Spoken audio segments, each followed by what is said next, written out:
Hi guys, good morning. ఈరోజు నా daily routine morning ఇంకా ఆఫ్టర్నూన్ వరకు ఎట్లుంటుంది అనేదాన్ని ఈ వ్లాగ్లో చూస్తారు. నాదనే కాదు, ఎవ్రీ ఉమెన్ అవుట్ దేర్ ఊర్లోనే ఉండి హౌస్ వైఫ్గా ఉండే లేడీస్కినూ సరి, who lives apart from their families, వాళ్ళకినూ సరి ఈ వీడియోని నేను ఖచ్చితంగా వాళ్ళ కోసం మాట్లాడతాను అని ఈ వీడియోని స్టార్ట్ చేస్తూ ఉన్నాను. మెయిన్గా వచ్చి ఎవరు బేబీస్ని పెట్టుకొని వర్క్ పరంగానో హస్బెండ్ వర్క్ పరంగానో తనీగా ఉంటారు కదా, ఆ లేడీస్కి నేను చెప్తాను. వాళ్ళు బేబీస్ని పట్టుకొని వాళ్ళ రెస్పాన్సిబిలిటీస్ అన్నీ తీసుకునేది ఒక బిగ్ టాస్క్. అందులోనూ వర్కింగ్ ఉమెన్స్కి ఇంకా ఎక్కువ ఫేస్ చేస్తూ ఉంటారు. They work hard for their company and then family at the same time. I respect them lot. అనంక వచ్చి మెయిన్గా వచ్చి అనుకుంటారు 4G life, I mean army wives, వాళ్ళకేమి హస్బెండ్స్ కూడా పోయి ఫ్యామిలీ ఇంకా దూరంగా ఉండి బాగుంటారు అనుకొని. బట్ అది కానే కాదు. ఎందరో, నేను ఇక్కడ నా కోసమనే కాదు చెప్తా ఉండేది, ఇక్కడ ఉండే ఆర్మీ వైఫ్స్ మేము డే టు డే లైఫ్లో ఎందరిని మీట్ చేస్తూ ఉంటాం కదా, ఒక్కొక్కరిది ఒక్కొక్క స్టోరీ. ఒక్కొక్క టైము వాళ్ళు చెప్పేటప్పుడు నాకు ఎంత షాక్ అవుతూ ఉంటుంది తెలిసిన. ఆర్మీ మ్యాన్ ఉమెన్స్ ఉంటారు కదా, దే ఆర్ ఈక్వలీ రెస్పెక్ట్ చేయాలి.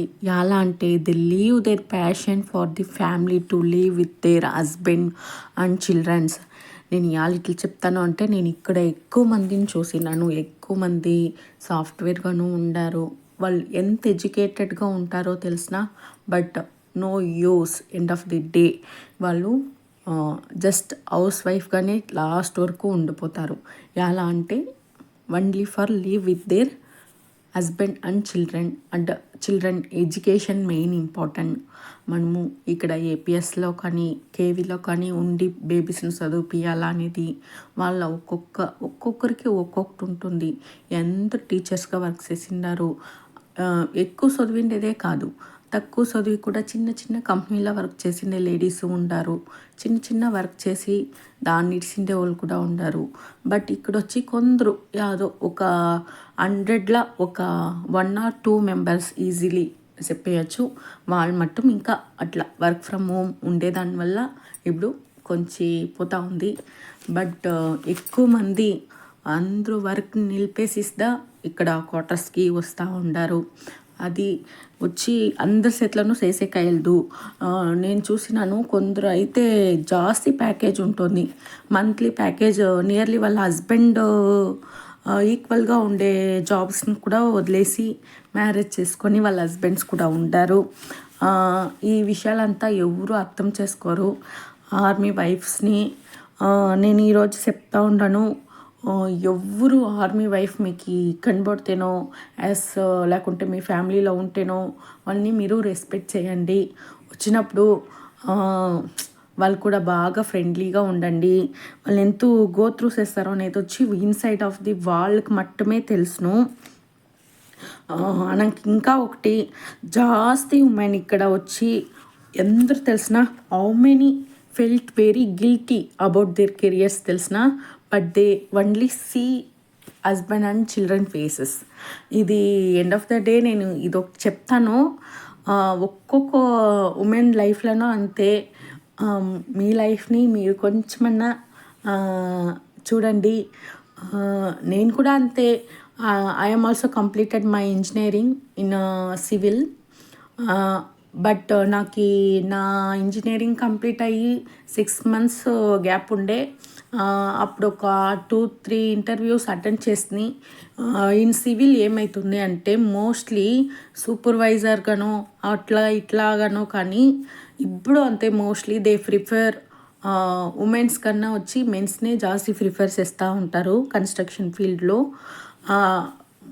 ఉమెన్స్ సివిల్ ఇంజనీర్స్ చదివే వాళ్ళు బాగా అన్నీను నేర్చుకొని ఫస్ట్ ఏడన్నా పోయి జాయిన్ అయ్యి మనకి శాలరీ జాస్తి బేసిక్ లెవెల్గా ఉంటుంది. మినిమం అందరూ చెప్పుకోవచ్చు ఇంజనీరింగ్ అంటే ఒక 40+ వస్తుంది మంత్లీ స్టార్టింగే అని. అది కానే కాదు. బేసిక్గా కాలేజ్ కంప్లీట్ చేసి, నాకు వేరే డిపార్ట్మెంట్స్ తెలియదు, బట్ సివిల్ ఇంజనీర్ అంటే 8,000 to 12,000 దా ఇస్తారు. బట్ మీరు పోవాలి, పోయి ఆడ జూనియర్గా వర్క్ చేసి మీరు ఎక్స్పీరియన్స్ని గ్యాదర్ చేసుకోండి. ఎవరు అంతే టైం తీసుకోండి. ఎడ్యుకేషన్ అయినాక వర్క్ చేసి మ్యారేజ్ చేసుకోండి. నేను దాన్నే సజెస్ట్ చేస్తూ ఉంటాను. బట్ అందరికీ అట్లా కుదరదు. దానివల్ల నాకు కూడా అంతే. కాలేజ్ అయిన తర్వాత ఒక 6 months గ్యాప్ ఉండే నాకు మ్యారేజ్ సెట్ అయింది. మ్యారేజ్ చేసుకున్న తర్వాత మేము ఫస్ట్ పోస్టింగ్ వచ్చి బెంగళూరు. అప్పుడు ఎక్కువగా తెలియదు. ఫ్యామిలీని ఇంకా దగ్గరగానే ఉంటాయి మాకిను. మేము ఓసూరు నియరు, బెంగళూరుకిను ఓసూరుకి ఒక 2 hours అంతే ట్రావెల్. వీకెండ్స్ అట్లంతా వచ్చి పోతా ఉండింది. దానివల్ల అంతా నాకు ఏమీ తెలియదు ఫస్ట్ 3 years. బట్ ఇప్పుడు ఇండియాకి సబ్సే లాస్ట్, సౌత్లో లాస్ట్లో ఉంటారు. మనం ఈ పక్క ఉండము, ఈ పక్క లాస్ట్లో ఉండము. దాన్ని ఇంకా ఇప్పుడు తెలుస్తూ ఉంది ఫ్యామిలీ ఫీలింగ్స్ అన్నీ అనేది. దాన్ని ఇంకా ఎవరు ఉంటేనో సరే మీ ఫ్యామిలీలో ఎవరు ఆర్మీ వైఫ్సే కాదు, ఫారిన్లో పోయి ఉంటారు కదా, వాళ్ళకినూ సరే వాళ్ళు లగ్జరీగా లైఫ్ బతుకుతేనో సరే యాడో ఒకతావా వచ్చి మన ఇండియాని మన ఫ్యామిలీని మిస్ అవుతానే ఉంటారు. ఆ గిల్ట్ వాళ్ళు ఇంకా ఎప్పుడు పోదు అనేది మీరు తెలుసుకోండి. దాన్ని ఇంకా వాళ్ళు వచ్చినప్పుడంతా వాళ్ళకేమిలే బాగా ఉంటారు అనే దాన్ని లైట్గా తీసుకున్నదండి. వాళ్ళు వచ్చినప్పుడు ఇంకా బాగా చూసుకోవాలి, అది ఊర్లో ఉండే వాళ్ళ రెస్పాన్సిబిలిటీ అనుకుంటాను. అండ్ మెయిన్గా ఇంకా ఒక బిగ్ టాస్క్ ఉంది ఈ లైఫ్లో. ఏమి అంటే మన బేబీస్ని మనం ఎంత సిక్గా ఉంటేనో ఎవరికి ఇచ్చి ఒక 5 minutes చూసుకోండి అని చెప్పే కయ్యలేదు. నీ 100% నువ్వు ఇచ్చే తీరాలి. బేబీస్ పెట్టుకొని వచ్చే వాళ్ళు అయితే సరే, నీకు ఎంత ఫీవర్ కానీ నీ చేతిలో లేసేకే కాలేదు అనేటప్పుడు కూడా అంతే. అప్పుడు మనకి శక్తిని వచ్చి దేవుడే ఇచ్చినట్లు ఫీల్ అవుతుంది. ఆ టైంలో కూడా మన బేబీస్ని మనమే చూసుకోవాలి అనేది ఒక పెద్ద రెస్పాన్సిబిలిటీ అనుకుంటాను నేను మట్టుము. అక్కడ ఇట్లా సిచ్యువేషన్ ఫేస్ చేసే అందరూ ఉమెన్స్కిను నేను ఒక సల్యూట్ చేస్తాను. ఏమి నువ్వు వీడియో స్టార్ట్ చేసినప్పుడు ఇంకా డిసడ్వాంటేజెస్ మట్టుమే చెప్తా ఉండవు, అడ్వాంటేజెస్ లేదా ఇండివిజువల్గా ఉండేదాన్ని ఇంకా అని అనుకుంటారు. అవును, ఒక బిగ్ అడ్వాంటేజ్ ఉంది. అది ఏమి అంటే మీరు వర్క్ చేయండి, చేయకుండా పోండి, ఎవరు అడిగే వాళ్ళు ఉండలేదు. But end of the day అది నువ్వే చేయాలి, అది మట్టం గుర్తించుకో. అని ఇంకొకటి, ఎవరు సపోర్ట్ చేస్తారు కదా ఆ హస్బెండ్, ఒక బిగ్ థ్యాంక్ యూ. నేను కూడా అంతే. నాకు ఈ బేబీ 1 year ఉండేటప్పుడు ఇక్కడికి ఎత్తుకొని వస్తుంది. మా హస్బెండ్ బాగా సపోర్టివ్. దానివల్లనే నేను బేబీని చూసుకొని ఇంట్లో వర్క్ చూసుకొని ఇప్పుడు యూట్యూబ్ ఛానల్ని కూడా రన్ చేసేదానికి హెల్ప్ అవుతూ ఉండేది. ఇంకా ఒకటి, ఇప్పుడు నేను వెయిట్ లాస్ జర్నీ స్టార్ట్ చేసినాను. ఆ వీడియోస్ అంతా షార్ట్స్గా వస్తుంది, దానికి కూడా సపోర్ట్ చేయండి. నేను ఒక 7th standard ఇంకానే చిన్నప్పటి ఇంకానే లావుగా ఉంటున్నాయి. అది చిన్నప్పుడు మెడిసిన్ తిని దానివల్లనా లేకుంటే ఏమిటి వల్ల అని తెలియదు. నేను మోస్ట్లీ చైల్డ్హుడ్ కానీ లావు కదా ఉంటుంది. దానివల్ల ఇప్పుడు టైం ఉంది, టైం వచ్చింది, మెయిన్గా బేబీ అయింది, అంతా అయింది. ఇంకా నా గురించి నేను టైం తీసుకోవాలి, నేను కొంచెం సన్నం కావాలి అనేసి వెయిట్ లాస్ జర్నీ స్టార్ట్ చేసినాను. దానికి మీరు పూర్తిగా సపోర్ట్ చేయాలి.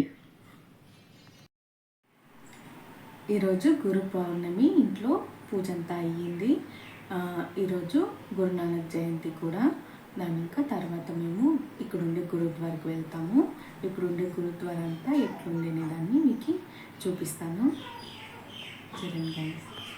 రండి, ఇప్పుడు గురుద్వారా అంతా ఎట్లుంది అనేదాన్ని మీకు చూపిస్తాను. ఇప్పుడు టైం వచ్చి 10 o'clock. మార్నింగ్ ఇంకా ఇంతవరకు అన్ని వర్క్లు చేసేసి స్నానం చేసుకొని పూజ చేసుకొని ఇప్పుడు మనము గురుద్వార్కి వెళ్తూ ఉంటాము. ఇక్కడ చూడండి, మనము గురుద్వార్ లోపలికి పోవాలంటే మన తలపైన కంపల్సరీ క్లోత్ ఉండాలి. ఇది వచ్చి వాళ్ళ ట్రెడిషను. లేడీస్ అయితే సల్వార్లా దుప్పట్టాను శారీలా ఉంటుంది కదా, అది వేసుకుంటారు. ఇప్పుడు మేము గురుద్వార లోపలికి పోయి మీకు ఎట్లుంది అనేది చూపిస్తాను. నేను యాక్చువల్లీ బయట వచ్చితే దాస్తి వీడియోస్ ఎత్తును. అదేమన్నా సెక్యూరిటీ పర్పస్గానో ఏమన్నా వేయొచ్చా వేయకూడదా అని ఇంకా క్లారిటీ తెలియదు. అవంతా తెలుసుకొని నేను మీకు నెక్స్ట్ అప్కమింగ్ వీడియోస్లో బాగా షూట్ చేసి వేస్తాను. ఇక్కడ ఒక 10 minutes 15 minutes బాగా దేవుని ముక్కొని ఇంకా ఫుడ్ ప్రొవైడ్ చేసే తక్కువ వచ్చేసి చూడండి, ఇక్కడ ఫుడ్ అంతా ప్రొవైడ్ చేసినారు. అనంక మనము తినేసి అనంక అక్కడే కొంచెంసేపు ఒక 5-10 మినిట్స్ అదంతా చూసుకొనేసి మేము బయలుదేరుతాము. చూడండి ఇప్పుడు గురుద్వారా ఫ్రంట్లో ఇట్లుంటుంది. సైడ్ వ్యూ గాను మీకు ఎత్తినాను. దాసి లోపలంతా ఎత్తెక్కలేదు, క్రౌడ్ ఎక్కువగా ఉంటుంది. దానివల్ల ఇది వచ్చి మా క్యాంట్లో ఉండే గురుద్వారా. అన్నాక గురుద్వారా ఇంకా వచ్చినాక మేము గార్డెనింగ్ షురూ చేస్తాము. గార్డెనింగ్ వచ్చి ఈరోజు కొత్తిమీరలు, ముల్లంగి, అన్నాక మెంతులు అవంతా వేస్తాము. ఇక్కడ చూడండి ఇది వచ్చి అల్లం చెట్టు. నేను 3-4 వేసింటిని, 2 వచ్చినాయి. అన్నాక పైనాపిల్ చెట్టు కూడా అంతే, బాగా వచ్చినాయి పైనాపిల్. మేము లీవ్ పోయిన దానివల్ల ఎవరో ఒకరు తెంపుకొనేసి. ఇక్కడ ఎట్లా అంటే మనం ఉంటే ఎవరు మన గార్డెన్ కూడా టచ్ చేయరు. అదే కానీ మనం లేకుండా ఎక్కడికన్నా పోతే గార్డెన్ మాదిరినూ ఉండలేదు, ప్లాంట్స్ మాదిరినూ ఉండలేదు. పూ చెట్లని ఇంకా పువ్వులని ఇంకా అన్నీ వచ్చి తెంపుకొని పోయేస్తారు. అన్నాక నేను మిషన్లో వేసిన బట్టలు మర్చిపోయింటిని. అన్నాక ఆరేసి ఈ డేని ఇంతతో కంప్లీట్ చేసుకుంటా. ఈ వీడియో నచ్చినట్లుంటే లైక్ చేయండి, షేర్ చేయండి, సబ్స్క్రైబ్ చేసుకోండి. మెయిన్గా ప్లీజ్ సబ్స్క్రైబ్ చేసుకొని నాకు సపోర్ట్ చేయండి. అప్కమింగ్ వీడియోస్ అన్నీ ఫుల్ వరకు చూసి నాకు సపోర్ట్ చేయండి. Bye bye.